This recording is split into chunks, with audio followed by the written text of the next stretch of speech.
સમાજમાંથી કુરિવાજો દૂર કરવા ઠાકોર સમાજની ઐતિહાસિક પહેલ। ઠાકોર સમાજમાંથી કુરિવાજો દૂર કરી નવું બંધારણ સર્વાનુમતે અમલમાં મૂકવાનો ઐતિહાસિક નિર્ણય લેવાયો। પાટણ શહેરના HNGU સ્થિત રંગભવન હોલ ખાતે પાટણ જિલ્લા ઠાકોર સમાજનું વિશાળ બંધારણ મહાસંમેલન યોજાય સંમેલનમાં પાટણ, બનાસકાંઠા અને વાવ થરાદ પંથકના સમાજના આગેવાનો મોટી સંખ્યામાં ઉપસ્થિત રહ્યા।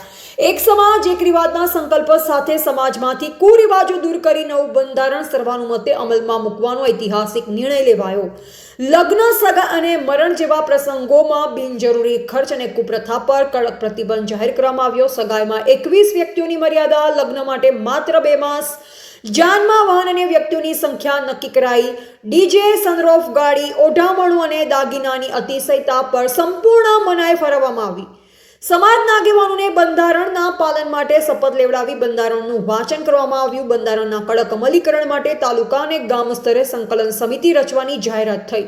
આગામી 4 તારીખે બનાસકાંઠાના ઓગળ ખાતે મહાસંમેલન યોજાઈ બંધારણનો વ્યાપક અમલ કરવામાં આવશે।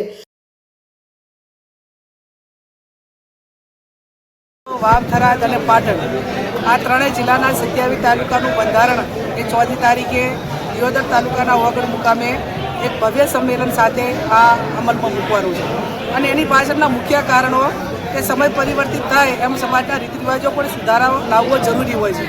પહેલાં સાદગીથી લગ્ન થતા એટલે ખર્ચા ઓછા હતા, સોશિયલ મીડિયાનું માધ્યમ નહોતું એટલે એની દેખાદેખી નથી થતી। આજે દેખાદેખી થઈ રહી છે ત્યારે ગરીબ વર્ગ હોય, મજૂર વર્ગ હોય અને સુખી સમાજ હોય, આ ત્રણેયની ધરી એક થાય અને એમાં સમરસતા આવે અને એટલા માટે કરીને આ સમાજના બંધારણ માટે બધા ભેગા થવાના છે। તેની મિટિંગ આજે આ પાટણ જિલ્લાની રાખી છે। સમાજ ઓછા ખર્ચા કરી લગ્ન પ્રસંગ હોય તમામ પ્રસંગોમાં અને શિક્ષણ તરફ વધે, શિક્ષણ આવશે તો તમામ પ્રકારની બદીઓ ઓછી થશે, ચાહે કુરિવાજો હોય, વ્યસનો હોય, તમામ પ્રકારની જે બદીઓ ગણાય એ બદીઓને નાથવા માટે એક જ રામબાણ ઇલાજ હોય તો શિક્ષણ। અને શિક્ષણ ક્યારે આવે કે સમાજ સમજણો થાય અને આર્થિક સદ્ધર થાય, નાના મોટા ધંધા રોજગાર કરે અને બીજા બધાની મજબૂરીમાંથી નીકળે। એટલા માટે કરીને આ સમાજના સર્વપક્ષીય, આમાં કોઈ પક્ષાપક્ષી કોઈની નથી, તમામ સમાજના જે આગેવાનો છે એ ઠાકોર સમાજના તમામ પક્ષના આગેવાનો એક મંચ ઉપર આવી અને આ સમાજને માર્ગદર્શન આપવાનું। કેવો સહકાર મળી રહ્યો છે? સારું થશે। બધા મોટા મોટા આંકડા આપતા હતા પણ એના કરતાં હું માનું છું ત્યાં સુધી સીમિત આગેવાનો દરેક ગામમાંથી 50 100 150 200 આગેવાનો બોલાયા છે અને હું માનું ત્યાં સુધી 40-50 હજાર એ આગેવાનો ત્યાં ભેગા થશે અને સાધુ સંતો, સમાજના બધા બુદ્ધિજીવી વર્ગ અને એને લગતા જે વિવિધ સંગઠનો છે આ તમામ હાજર રહીને એને બાજી આપશે। બંધારણના મુખ્ય શું મુદ્દા રહેશે? મેં કીધું એમ કે તમામ પ્રસંગોની અંદર કોઈ પણ વસ્તુની લિમિટ હોય કે લિમિટ તે સમાન કે જાનમાં જાનના માણસો કેટલા લઈ જવા તો એ બધા માટે લાગુ પડે, એમ આ તમામ વસ્તુ એમાં સમરસતા આવે અને એક સરખું બંધારણ બધા અમલ કરે।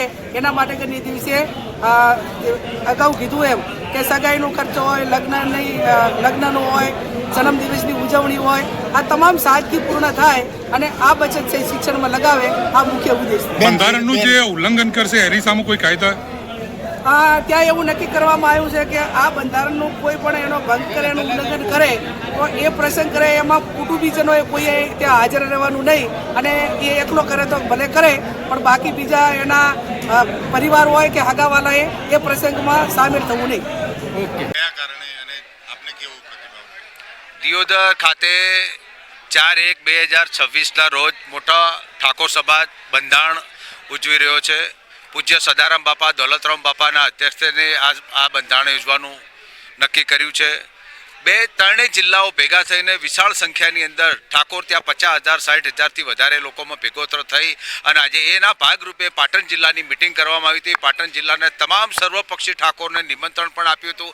બધાએ કોંગ્રેસ ભાજપના ઠાકોરો ભેગા થઈને આજે સર્વપક્ષી એક નિર્ણય લીધો છે કે આવવાવાળા સમયમાં 4 તારીખે આપણે વિશાળ સંખ્યામાં આ બંધારણમાં સહભાગી થઈએ અને આ સહભાગી થઈને આ બંધારણને ફોલો કરીએ અને આવવાવાળા સમયમાં ઠાકોર સમાજ કઈ રીતે સક્ષમ બને, તાકાતવાળો બને, શક્તિવાળો બને અને સમાજની એકતા સમરસતા જળવાઈ રહે એના માટેની આ મિટિંગ યોજવામાં આવી હતી અને ખૂબ સારો પ્રતિસાદ મળ્યો છે. નવાવાળા સમાજમાં સમાજની એકતા બંધાઈ રહેશે અને સમાજમાંથી અહીંથી ઓછામાં ઓછા 5 થી 7 હજારથી વધારે માણસો આ બંધારણમાં ભાગ લેશે અને ત્યાં બંધારણમાં જોડાશે પણ ખરા. પાટણ જિલ્લાને પણ આ બંધારણ લાગુ પડશે? બિલકુલ પડશે. એના માટેની આ મિટિંગ હતી.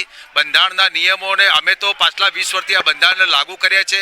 હું સમાજનો પ્રમુખ પણ છું. અહીંયા અનેક પ્રવૃત્તિઓ કરીએ છીએ, સમૂહ લગ્ન કરીએ છીએ, અનેક પ્રવૃત્તિઓનો ભાગ પણ લઈએ છીએ અને ઠાકોર સમાજમાં બંધારણ બહુ જરૂરી હતી. દરેક સમાજમાં જો બંધારણ હોય અને ઠાકોર સમાજની એકતાનું બંધારણ જો થાય તો એના માટે ખૂબ નવાઈની વાત છે. અમે હર્ષની લાગણી વ્યક્ત કરીએ છીએ અને સમાજ ઉત્સાહિત પણ છે.